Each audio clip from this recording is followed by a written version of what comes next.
Good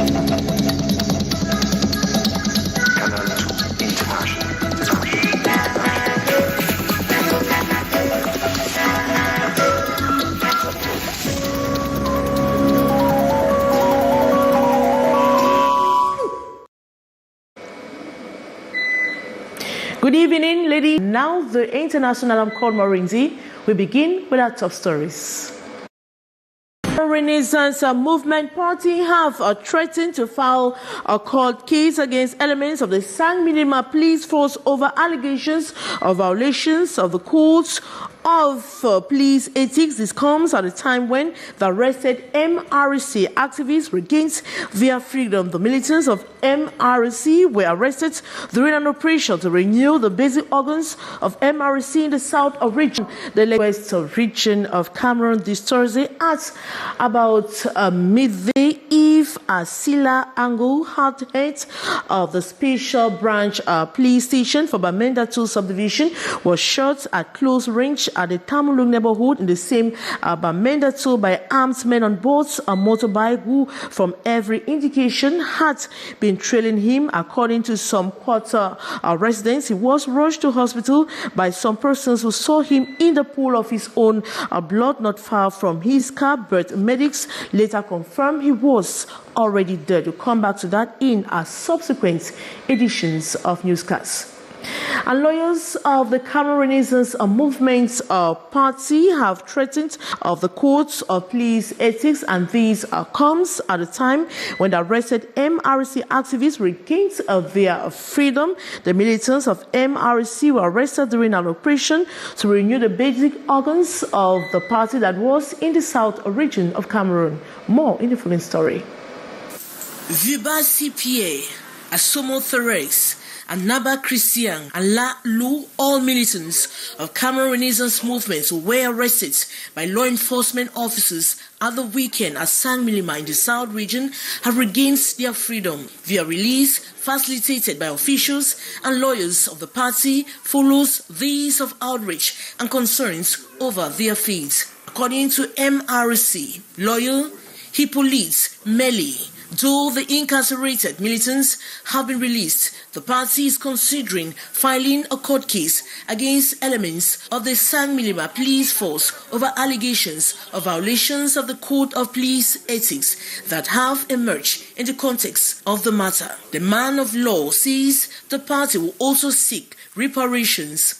Second-grade police inspector Ebale Meba and his colleague Kolo Ava are being targeted by the MRC lawyers. The two officials were reportedly on duty at the police station of the 2nd District of Sang Milima when the arrests were made. It is worth recalling that arrests were made during an operation to renew the basic organs of the MRC in the southern region of Cameroon. On the eve of the 2003-2004 academic year, a coalition of teachers trade unions are soliciting the holding of a national education forum announced since 2018, the focus of a conference that held in Yaoundé. As to tell us more, Beatrice Ngamo. The socio-economic plight of teachers slowly but gradually killing the profession. While the National Educational Forum, hanging since 2008, many believe is the magic solution to the plethora of problems ailing the educational system in Cameroon. Vaste. Le jour est immense. Long years without expense statements and many other finances from the government, the struggle still on. Je pense que we are in the course of this.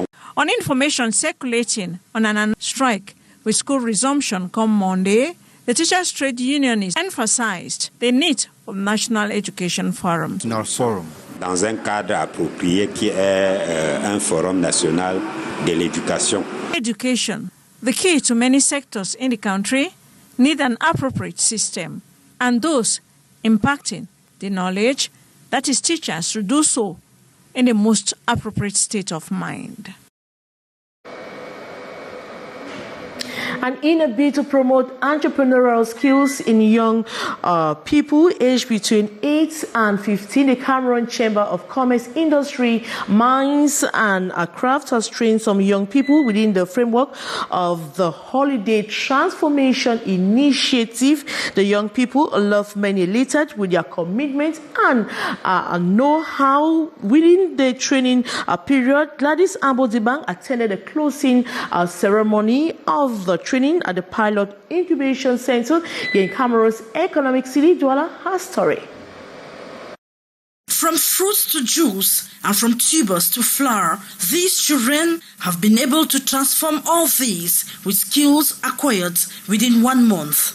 I learned how to transform from cassava to farine. Now I also learn how to make ginger juice. I want to open a restaurant where I can sell it and help also the youth in the future to learn how to be independent. You don't only study in school, we need also to know what we call savoir-faire, and to just know how to do things from school. You need to know things like they'll be useful to us if we are in need of money. The Transformation Holiday Camp at the Pilot Incubation Center of the Chamber of Commerce, Industries, Mines and Crafts was also an opportunity for these children to gain knowledge on food processing, agro-pastoral transformation, entrepreneurial skills, and civic education. They equally acquired knowledge on how to smoke chicken, and on the last week, they transformed cassava to flour. Today, we are talking about import substitution, and this should be a fact. Aujourd'hui, on parle de l'import substitution, mais il faudrait que ce soit un fait. The president of the Chamber of Commerce, elated with the children's commitment and know-how, urged them to remain focused such that they could in the nearest future contribute to alleviating poverty and promoting the import substitution policy, which forms an important grown industrial base in Cameroon. By the holiday, we know that the center will be empty. So we try to occupy the young people between it stupid as a profession. You can learn everything you can know, And we are very happy today to know that the young people are very interested to do this transformation. And the next year, we think that we will go ahead and make something very big. This first edition of the Holiday Transformation brought together 25 children aged 8 to 15 after the training. And today, August 31 at exactly midnight will mark the end of registration on the electoral register. The North-West region presented their latest figure in a one-day meeting. The civil society pressed for more inclusion of women and youths through reducing voting age, while people with special needs and a minority groups should not be taken for granted. Saleh Sharifa, Anyi Collins Anyi. A permanent consultation platform between the elections management body Elecam and other stakeholders has been launched for the Northwest region. Meeting in Bamenda, the civil society and some government agencies represented by concerned regional delegates, the judiciary and the military joined Elecam to formulate ideas aimed at enhancing voter registration, voting proper and declaration of results between 2023 and 2026. We want to call on all the stakeholders who are here today to help us do the sensitization to, because all the elections cannot be enough. And this consultation forum is also going to help to demystify the myth surrounding the organization of elections in Cameroon. The civil society pressed for more inclusion of women and youth through reducing voting age, while people with special needs and morality and minority groups should not be taken for granted. The government should also come up with more programs aimed at empowering these vulnerable groups, thus making them more eligible to participate in the electoral process. Despite the continuous challenges, the involvement of civil or social vulnerable groups, persons in the electoral process has experienced a steady rise. Holding one day to the legal close of electoral registers, Wednesday, August 30 meeting presented the latest figures. Compared to what we had last year, we registered 10,588 potential electors. But this year, the region has so far registered 16,950 potential electors. One of the take-home messages from Bamenda sounded to Elekam is the need to bank on communication, especially at strategic times and medium, as presented by just retired ace journalist Joves Law. And we take you to the Central region, where Elekam has equally established a consultation platform with other stakeholders of the electoral process, an opportunity to also include more young people, women, and persons with disabilities in the electoral process. Beatrice Ngamu completes that story. Preparation ahead of the upcoming 2025 elections in Cameroon gaining steam here in the Central region with the creation of a platform where all the stakeholders in the electoral process at local and national level can easily interact on how to improve and chart the way forward for future elections. So this workshop is coming as a basic tool.